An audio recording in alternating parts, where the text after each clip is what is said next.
Audio book Gayatri Mahavigyan भाग 1 chapter 22।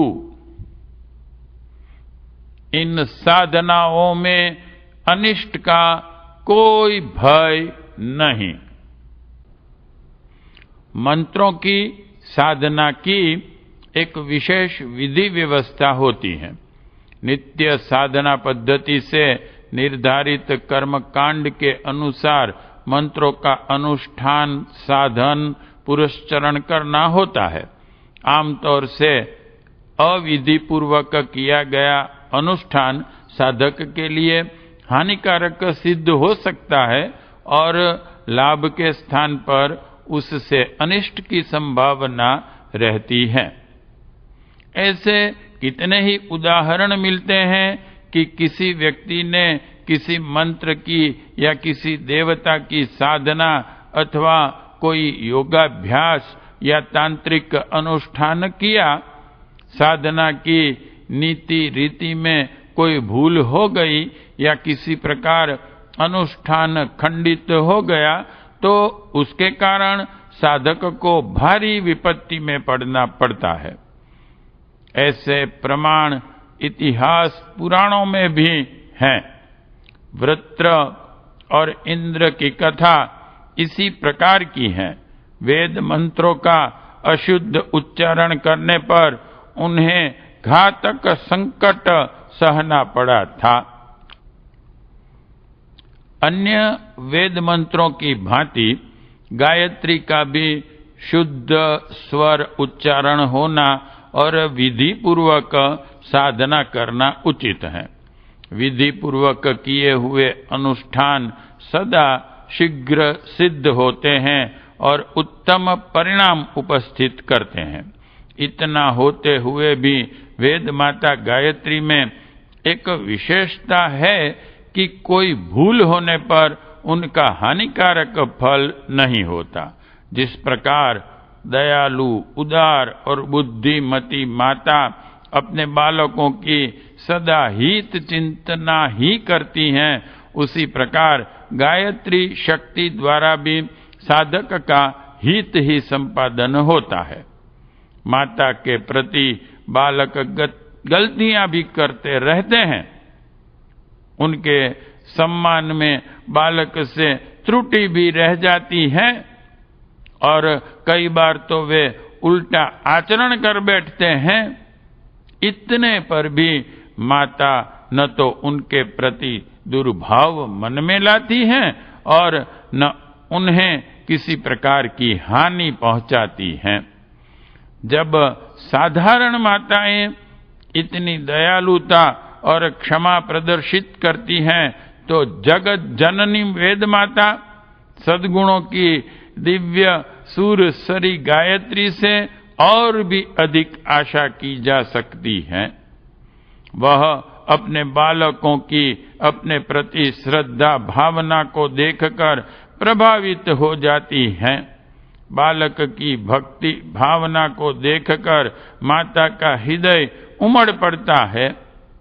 उसके वात्सल्य की अमृत निर्झरिणी फूट पड़ती हैं।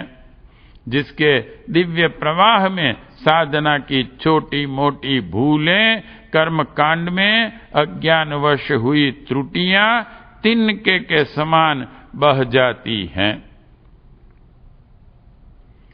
सतोगुणी साधना का विपरीत फल न होने का विश्वास भगवान श्री कृष्ण ने गीता में दिखाया है।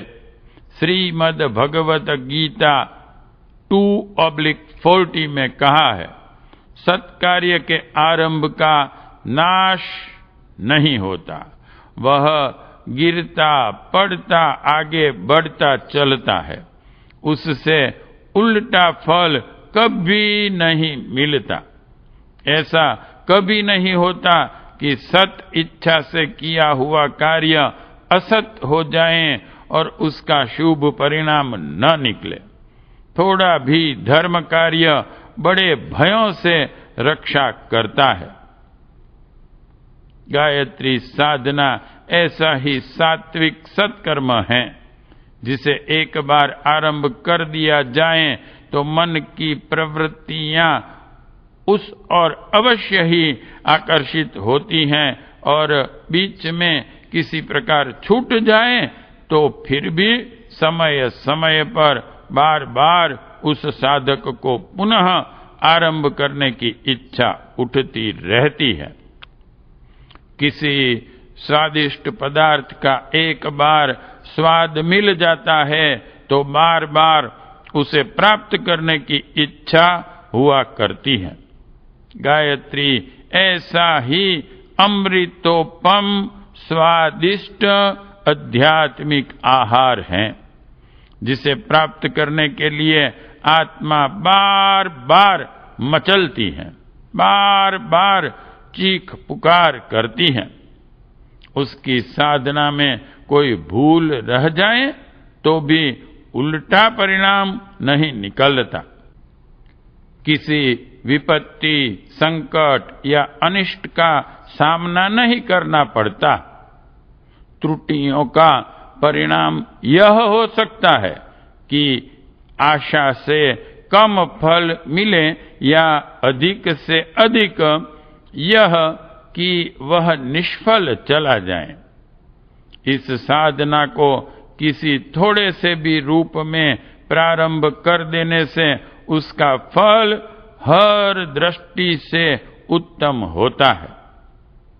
उस फल के कारण उन भयों से मुक्ति मिल जाती है जो अन्य उपायों से बड़ी कठिनाइयों से हटाए या मिटाए जा सकते हैं।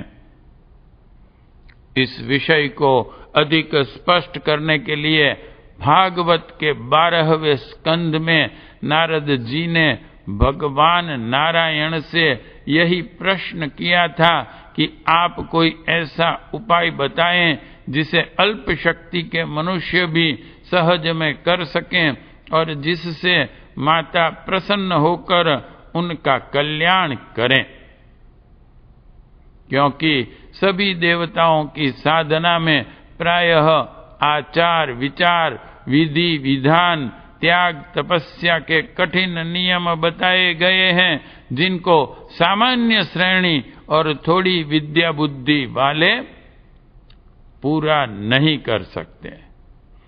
इस पर भगवान ने कहा, हे नारद, मनुष्य अन्य कोई अनुष्ठान करे या न करे, पर एकमात्र गायत्री में ही जो दृढ़ निष्ठा रखते हैं वे अपने जीवन को धन्य बना लेते हैं। हे महामुनि, जो संध्या में अर्घ्य देते हैं और प्रतिदिन गायत्री का 3000 जप करते हैं, वे देवताओं द्वारा भी पूजने योग्य बन जाते हैं। जप करने से पहले उसका न्यास किया जाता है, क्योंकि शास्त्रकारों का कथन है कि देवो भूत्वा देवम यजेत, अर्थात देव जैसा बनकर देवों का यजन करना। परंतु किसी कठिनाई या प्रमाद से न्यास न कर सकें और सच्चिदानंद गायत्री का निष्कपट भाव से ध्यान करके केवल उसका ही जप करता रहें तो भी पर्याप्त है। गायत्री का एक अक्षर सिद्ध हो जाने से भी उत्तम ब्राह्मण विष्णु, शंकर, ब्रह्मा, सूर्य, चंद्र, अग्नि के साथ स्पर्धा करता है। जो साधक नियमानुसार गायत्री की उपासना करता है, वह उसी के द्वारा सब प्रकार की सिद्धियां प्राप्त कर लेता है। इसमें कुछ भी संदेह नहीं है। इस कथानक से विदित होता है कि इस युग में गायत्री की सात्विक और निष्काम साधना ही सर्वश्रेष्ठ है। उससे निश्चित रूप से आत्म कल्याण होता है। इन सब बातों पर विचार करते हुए साधकों को निर्भय मन से समस्त आशंकाओं एवं भय को छोड़कर गायत्री की उपासना करनी चाहिए। यह साधारण अस्त्र नहीं है जिसके लिए नियत भूमिका बांधे बिना काम न चले।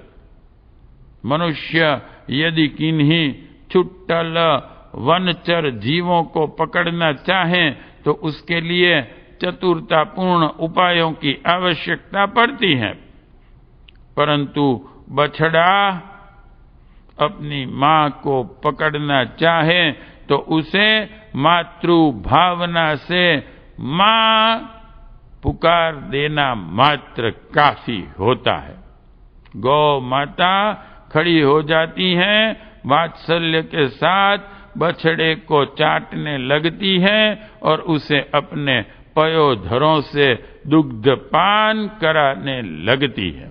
आइए हम भी वेद माता को सच्चे अंतःकरण से भक्ति भावना के साथ पुकारे और उसके अंतराल से निकला हुआ अमृत रस पान करें।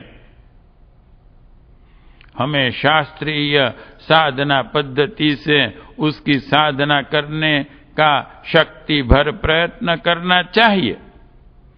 अकारण भूल करने से क्या प्रयोजन?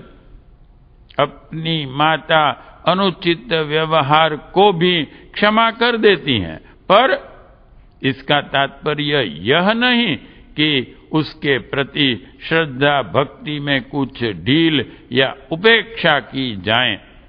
जहां तक बन पड़े पूर्ण सावधानी के साथ साधना करनी चाहिए, पर साथ ही इस आशंका को मन से निकाल देना चाहिए कि किंचित मात्र भूल हो गई तो बुरा होगा।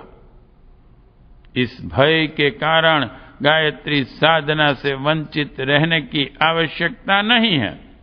स्पष्ट है कि वेद माता अपने भक्तों की भक्ति भावना का प्रधान रूप से ध्यान रखती है और अज्ञानवश हुई छोटी मोटी भूलों को क्षमा करती हैं। चैप्टर 22 समाप्त।